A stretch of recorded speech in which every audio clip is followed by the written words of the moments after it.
TV நேயர்களுக்கு astro KS ஐயங்காரின் பணிவான நமஸ்காரங்கள். சனி வக்ரம் 15/7/2026 30/11/2026 வரலும் உண்டான காலகட்டத்தில் சனி பகவான் வக்கரமாகிறார். அதில் சனி பகவான் வக்கரம் என்னைக்கு ஆகிறார் அப்படின்னா ஆனி மாதம் 31ஆம் நாள் புதன்கிழமை சனி வக்கரமாகுது. இப்போது சனி பகவான் அதாவது மீன ராசியில் இருக்கார், உத்திரட்டாதி 3ஆம் பாதத்தில் இருக்கார். 3ஆம் பாதத்தில் வக்கரகதி அடையார் 15/7/2026. அதுக்கப்புறம் 31/8 அப்போ பார்த்தோம்னா 2ஆம் பாதத்துக்கு வரார், அதாவது உத்திரட்டாதி 2ஆம் பாதத்துக்கு வரார். அதற்கு பிறகு 30/10/2026 அப்படி பார்த்தோம்னா அன்னைக்கு 1ஆம் பாதத்துக்கு வரார்.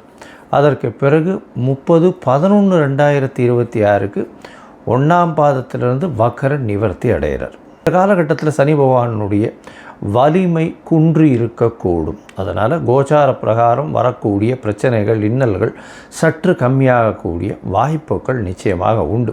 அதுவும் இந்த 7.5 சனியில் இருக்கிறவா கும்பம், மீனம், மேஷம் இந்த 3 ராசிக்காரர்களுக்கும் 7.5 சனி போயின்ட்டுருக்கு. அது தவிர பார்த்தோம்னா தனுசு ராசிக்காரர்களுக்கு 4ஆம் இடத்துல அர்த்தாஷ்டம சனி, சிம்ம ராசிக்காரர்களுக்கு அஷ்டமத்து சனியும் போயின்ட்டுருக்கு. இந்த காலகட்டத்தில் இவாளுக்கெல்லாம் சற்று பிரச்சனைகள் சற்று குறையக்கூடிய காலகட்டமாக இருக்கும். ஒரு சுமூகமான நிலைமை வரக்கூடிய வாய்ப்புகள் நிச்சயமாக உண்டு.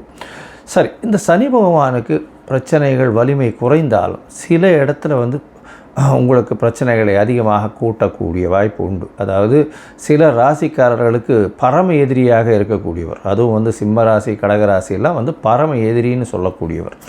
அந்த மாதிரியான ஒரு கிரகம் இந்த சூரியனுக்கும் சந்திரனுக்கும் சனி மிகப்பெரிய எதிர் கிரகமாக சொல்கிறது. அதனால தான் சனி பகவான் 7-8 அதிபதி அப்படின்னு சொல்கிறது, 6-7 அதிபதி சிம்மத்துக்கு. இதன் மூலியமாக கடன் தொல்லை, நோய், தவிர அசிங்கம், அவமானம் இது எல்லாத்தையுமே கொடுத்துருவார். இந்த அஷ்டமத்து சனி வந்ததுன்னா கேட்கவே வேண்டாம், எல்லா பிரச்சனையும் கொடுப்பார். அதாவது மிகப்பெரிய அசிங்கம், அவமானம் இது எல்லாத்தையுமே கொடுத்தே தீரணும் அவர். அந்த காலகட்டத்தை தாண்டித்தான் எல்லோரும் போயாகணும். பக்கத்தில் இருக்கிற கோவில்களுக்கு போயிட்டு வர்றது, அதாவது சனீஸ்வரன் நவகிரக சன்னதியில் சனீஸ்வரனை சனிக்கிழமை வழிபட்டு வருது. ஆஞ்சநேயர், அது தவிர விநாயகர், இவர்கள் இருவரும் கட்டினவர்கள், அதாவது சனீஸ்வரனை கட்டியவர்கள்னு சொன்னவார். அதனால் இவர்களை இவர்களை சேவிச்சுட்டு வர்றதன் மூலியமாக உங்களுடைய பிரச்சனைகள் நிச்சயமாக விலகக்கூடும். இது தவிர பார்த்தீங்கன்னா சனி பகவானுக்கு உண்டானது எள்ளு, காகத்திற்கு சாதம் போடுறது, அதுவும் சனிக்கிழமை அன்றைக்கி சுடசாதம் போடுறது மிகவும் விசேஷம். அதற்கு பிறகு நீங்கள் அன்னம் புசிப்பது ரொம்பவும் நல்லது. காகத்துக்கு சாதம், தயிர் சாதம் சனிக்கிழமை கொடுக்கறது, தானம் கொடுக்கறது, வேஷ்டி அங்கவஸ்திரம் கோவில் குருக்களில் வாழுகள்லாம் அந்தணர்களுக்கு கொடுக்கறது, அது தவிர இரும்பு சம்பந்தமான விஷயங்கள் தானம் கொடுக்கறது, லெதர் அதாவது இது தோல் சம்பந்தமான அந்த விஷயங்கள் தானம் கொடுக்கறது, கீழ்த்தட்டு மக்களுக்கு சாப்பாடு உணவு கொடுக்கக்கூடியது, இதெல்லாம் பண்ணிகிட்டே வந்தாலே. அதே மாதிரி சீனியர் சிட்டிசன் ஹோமில் போய் உங்களால் முடிஞ்ச தானம் பண்ணுறது, இதெல்லாம் சனி பகவானுக்கு உண்டான பரிகாரங்கள் அப்படின்னு சொல்லக்கூடியது. எளிய பரிகாரங்கள் உங்களால் முடிஞ்சது நீங்கள் என்ன பண்ண முடியுமோ அது டெஃபினட்டாக பண்ணலாம். இது தவிர பார்த்தாலேயானால் சனி பகவானை பொறுத்தவரை அவர் நல்ல ஒரு ஏற்றத்தை கொடுப்பார் உங்களுக்கு. அந்த சனி பகவான் குருவினுடைய பார்வையிலையோ நல்ல சுபர்களுடைய பார்வையிலையோ இருந்தால் நல்ல ஒரு ஏற்றத்தை கொடுப்பார். இப்போ பார்த்தோம்னா குருவினுடைய பார்வையில் இருக்கிறதுனால மிகப்பெரிய ஏற்றத்தையும் மாற்றத்தையும் ஒருத்தருடைய வாழ்க்கையிலையும் நிச்சயமாக கொடுப்பார். இந்த காலகட்டத்தில் சனி பகவான் கர்ம காரகன்னு சொல்கிறவர், அதை தவிர ஆயுள் காரகன்னு சொல்கிறவர். அதாவது உங்களுடைய தொழில் எல்லா விஷயத்துக்கும் முதல்ல அந்த சனி பகவான் வந்தார்னா 7 அஷ்டமம் அர்த்தாஷ்டமம் வந்ததுன்னா முதல்ல வேலையில் பிரச்சனை வரும், பணவரவுக்கு பிரச்சனை வரும். இது எல்லாமே இல்லாமல் இந்த காலகட்டத்தில் எளிய முறையில் நீங்கள் பயன் பெறணும் அப்படின்னா அவருடைய காயத்ரி மந்திரம், அவருக்கு இந்த நெய் நல்லெண்ணெய் கொண்டு போய் தானமாக கொடுங்கோ, இல்லை கோவிலுக்கு விளக்கு ஏற்றுறதுக்கு கொடுத்துட்டு வாங்கோ.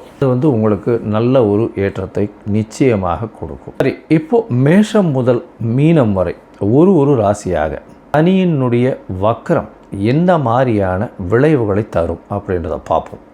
சித்திரை, சுவாதி, விசாகம் இந்த 3 நட்சத்திரம் 9 பாதங்களை கொண்ட ராசியின் அதிபதினு சொல்லக்கூடியவர் சுக்கிரன்.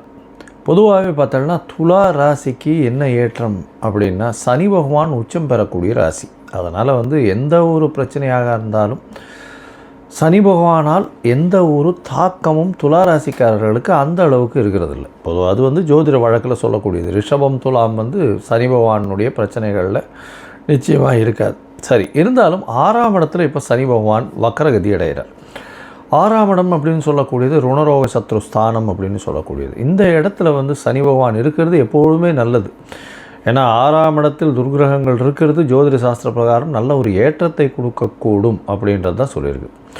இப்போ 6ஆம் இடத்துல பார்த்தேனால் உத்திரட்டாதி நட்சத்திரத்தில் 3ஆம் பாதத்தில் சனி பகவான் வக்கர நிலை அடைகிறார். வக்கர நிலை அடையும் பொழுது, அதாவது 15/7/2026 30/11/2026 வரலும் உண்டான காலகட்டத்தில் நிச்சயமாக அவர் வக்கர நிலை வரலும் இருக்கார். உத்திரட்டாதி 3ஆம் பாதத்தில் இருக்கும்போது நவாம்சத்தில் துலாத்தில் இருப்பார். அதனால் நல்ல ஒரு ஏற்றம் இருக்கக்கூடிய காலகட்டம். வலிமை இழந்தாலும் உங்களுக்கு ஒரு பெரிய ஏற்றத்தை கொடுக்கும். போட்டிகளில் எல்லாத்துலேயுமே வெற்றி பெறக்கூடிய வாய்ப்புகள் உண்டு. புதிய கடன் உண்டாகும். கடன் மூலியமாக ஏற்றங்கள் கிடைக்கக்கூடிய வாய்ப்புகள் நிச்சயமாக இருக்கும். வேலையில் மாறுதல் கிடைக்கக்கூடிய காலகட்டமாக அமைய போகிறது. இந்த காலகட்டத்தில் பார்த்தீங்கன்னா உங்களுடைய ராசிக்கு 8ஆம் இடத்தை பார்க்குறாரு. கடல் கடந்து போகக்கூடிய வாய்ப்பு இந்த காலகட்டத்தில் நிச்சயமாக கிடைக்கும். திடீர் பணவரவு, மறைந்த இடத்துலேருந்து பொருள், அதை தவிர இந்த கோர்ட்டு கேஸு இந்த மாதிரியான விஷயங்கள் நிச்சயமாக வெற்றி பெறக்கூடிய காலகட்டமாக இது அமைய போகிறது. உங்களுடைய ராசிக்கு பார்த்தீங்கன்னா 12ஆம் இடத்தை சனி பகவான் வக்கர நிலையில் பார்க்குறார். 12ஆம் இடத்தை பார்க்குறதுனால அயன சயன போகஸ்தானம்னு சொல்லக்கூடிய இடத்த சயனம் பார்க்குறதுனால சனி பகவான் இந்த இடத்த பார்த்து அதை கெடுப்பார். அதுவும் வக்கரம் பெற்ற சனி பார்க்குறதுனால கண்டிப்பாக ஊர் விட்டு ஊர் போக வேண்டி இருக்கும். நல்ல தூக்கம் இருக்காது. அலைச்சல் கொஞ்சம் அதிகமாக இருக்கும். உங்களுடைய பதவி புகழ் அந்தஸ்து கௌரவம்லாம் நல்லபடியாக ஏறக்கூடிய வாய்ப்புகள் உண்டு. முயற்சிகளில் சிறு சிறு தடங்கள் இருந்தாலும் தடங்களை தாண்டி வெற்றி பெறக்கூடிய காலகட்டமாக இது அமைய போகிறது. மொத்தத்தில் பார்க்கும்பொழுது துளாராசிக்காரர்களுக்கு எடுத்த காரியங்கள் நிச்சயமாக ஜெயமாகும். வேலையில் மாற்றம், வேலையில் ஏற்றம், தொழிலில் மாற்றம் இருக்கக்கூடிய காலகட்டம். வேலையின் மூலியமாக வெளியூர் மாநிலம் வெளிநாடு போகக்கூடிய பாக்கியங்கள் உண்டு. முயற்சிகளில் எல்லா விதமான வெற்றிகளும் இருக்கும். இளைய சகோதரத்தோடு சிறு சிறு தொல்லைகள் வரக்கூடிய வாய்ப்புகள் நிச்சயமாக உண்டு. தூக்கமின்மை இருக்கக்கூடிய வாய்ப்புகள் உண்டு. உங்களுடைய 12ஆம் இடம் கேட்டது, அதாவது வக்கர நிலையில் இருக்கக்கூடிய சனி பார்க்குறதுனால கண்டிப்பாக தூக்கம் கெடக்கூடிய வாய்ப்பு, அதிகமான அலைச்சல் மூலியமாக பண விரயங்களும் சற்று அதிகமாக இருக்கக்கூடிய காலகட்டமாக அமையும். ராசிக்கு 8ஆம் இடத்தை பார்க்குறதுனால மறைந்த இடத்திலிருந்து திடீர் பணவரவு வரக்கூடிய வாய்ப்பு. ரேஸு, லாட்ரி, ஷேர்ஸ் இந்த மாதிரியான விஷயங்களில் திடீர் பணம் வரும். அதோடு பார்த்தோம்னா இந்த கலைத்துறையில் இருக்கிறவங்க, அதுவும் மறைந்து செயல்படக்கூடியவர்கள், பிஹைண்ட் த ஸ்க்ரீன்னு சொல்லக்கூடிய ஆர்ட் டைரக்டர்ஸு, கேமராமேன், இவாளுகெல்லாம் பெரிய ஏற்றம் கிடைக்கக்கூடிய வாய்ப்புகள் இந்த காலகட்டத்தில் அமையும். வெள்ளை துணி வியாபாரம் பண்ணுறவங்களுக்கு பெரிய ஏற்றம். டெக்ஸ்டைல் இண்டஸ்ட்ரிக்கு நல்ல ஒரு ஏற்றம் இருக்கக்கூடிய வாய்ப்புகள் இந்த காலகட்டத்தில் அமைய போகிறது. பால் சம்பந்தப்பட்ட துறையில் இருக்கிறவங்களுக்கு நல்ல ஒரு ஏற்றம் இருக்கக்கூடிய காலகட்டமாக அமையும். இந்த காலகட்டத்தில் உங்களுடைய தசாபுக்தி அந்தரம் சூக்ஷ்மம் அந்த அளவுக்கு விசேஷமாக இல்லை அப்படின்னா நீங்கள் என்ன பண்ணணும்னா, திருப்பதி பெருமாள் கோயிலுக்கு போய்ட்டு வாங்க. திருப்பதியில் பெருமாள் கோயிலை போய் சேவிச்சுட்டு வர்றதன் மூலியமாக உங்களுக்கு வரப்போகின்ற எல்லா விதமான பிரச்சனைகளுக்கும் தீர்வு காண முடியும். திருப்பதி எப்படி போகணும்னா, முதல்ல தாயார் சன்னதியை போய் சேவிச்சுட்டு வரணும். தாயார் சன்னதியை சேவிச்சுட்டு வந்துட்டு அதற்கு பிறகு கோவிந்தராஜர் சன்னதி கீழ் திருப்பதியில் சேவிச்சுட்டு அப்புறம் பெருமாளை போய் சேவிக்கிறது விசேஷம். இந்த மேல் திருப்பதியில் போய் பெருமாளை டைரெக்டாக சேவிக்க அந்த மாதிரி போகிறது அந்த அளவுக்கு விசேஷம் இல்லை. கீழே முதல்ல தாயாரை சேவிச்சுட்டு தான் எந்த ஒரு விஷயத்தையும் எடுத்துகிட்டு போகணும்.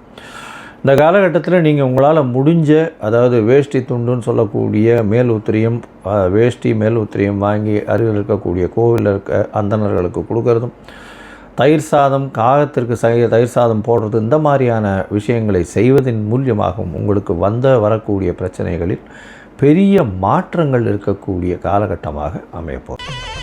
ஸ்ரீ குபேரன் டிவியை பார்த்தமைக்கு நன்றிகள். மேலும் இது போன்ற தகவல்களை தெரிந்து கொள்ள ஸ்ரீ குபேரன் டிவியை சப்ஸ்கிரைப் செய்யுங்கள். மறக்காமல் பெல் ஐக்கானை கிளிக் செய்யுங்கள்.